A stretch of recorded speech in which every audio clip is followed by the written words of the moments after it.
Assalamualaikum warahmatullahi wabarakatuh. Perkenalkan, saya Desti Wijayanti dari kelas 12 BDP 2 nomor absen 9. Di sini saya akan menjelaskan bagaimana cara menghitung analisis rasio profitabilitas dan menghitung analisis rasio aktivitas yang ada dua contoh. Yang pertama laporan keuangan dan yang kedua laporan laba rugi yang saya ambil dari Millennial Fashion. Berikut caranya. Yang pertama ada laporan posisi keuangan dari Millennial Fashion.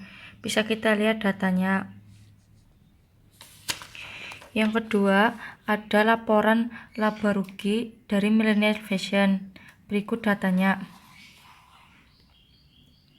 Yang akan kita bahas adalah pertama cara menghitung rasio profitabilitas. Yang pertama ada gross profit margin atau laba kotor. Gross profit adalah laba kotor dibagi dengan revenue atau total penjualan. 143.315.337 rupiah dibagi 205.662.487 rupiah dikali 100% sama dengan 70%. Nilai GPM adalah 70%, yang artinya Millennial Fashion memperoleh 70% laba kotor dari hasil penjualannya. Yang kedua ada net profit margin atau laba bersih. IT adalah laba setelah pajak dibagi dengan revenue kali 100%. IT totalnya 57.750.566 rupiah dibagi 250.662.487 rupiah dikali dengan 100% hasilnya 28%.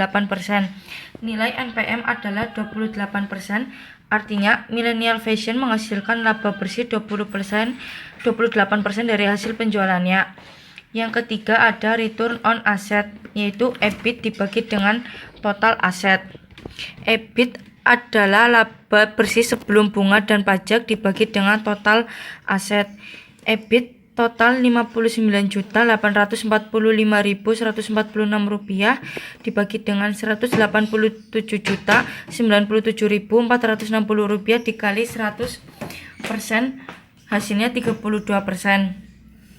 Nilai ROA adalah 32%, artinya tingkat efisiensi dan efektivitas Millennial Fashion masih kurang dalam mengelola aset menjadi pendapatan karena nilai ROA belum mendekati 1 atau 100%.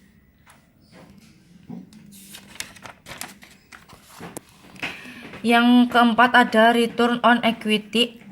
IT dibagi dengan sharehold equity kali 100%, 57.750.000 rupiah, 566 kali 100% dibagi 30 juta, hasilnya 192%. Nilai ROE adalah 192%, artinya tingkat efisiensi dan efektivitas Millennial Fashion sudah sangat baik dalam mengelola ekuitas menjadi pendapatan karena nilai ROE melebihi 1 atau 100%.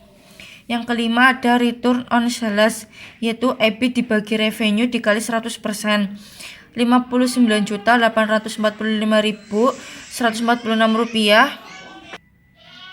dibagi 205.662.487 rupiah dikali 100%, hasilnya 29%.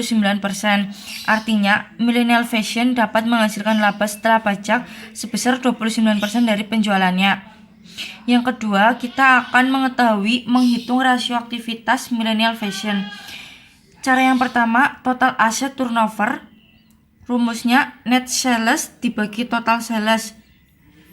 Net sales sama saja dengan total penjualan, yaitu 205.662.487 rupiah dibagi dengan 187.097.460 rupiah sama dengan 1,1 kali. Berdasarkan perhitungan tersebut dapat diketahui bahwa perputaran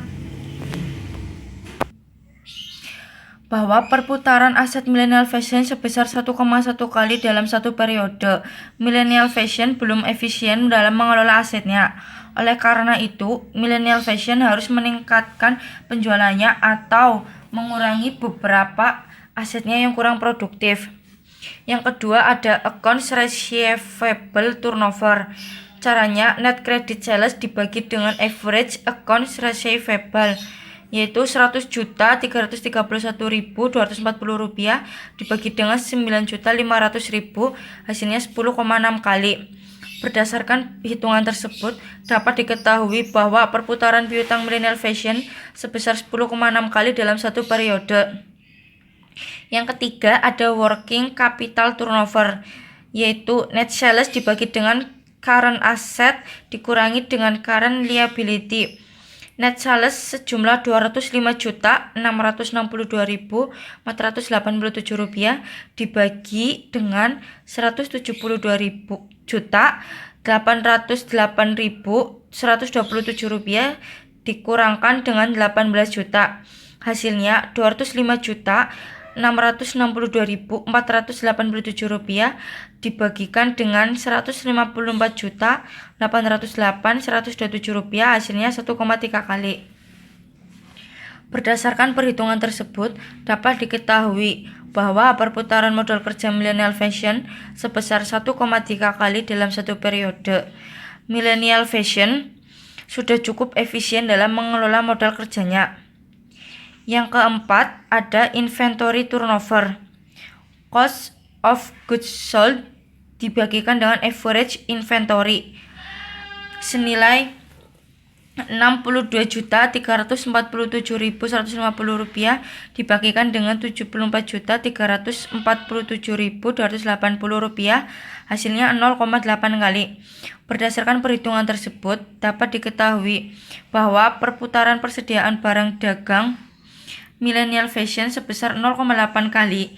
Nilai tersebut tergolong sangat rendah, sehingga adanya kecenderungan penumpukan persediaan pada gudang karena rendahnya tingkat penjualannya. Sekian penjelasan dari saya. Apabila ada kesalahan dalam cara menghitung, saya mohon maaf. Wabillahi taufiq wal hidayah. Wassalamualaikum warahmatullahi wabarakatuh.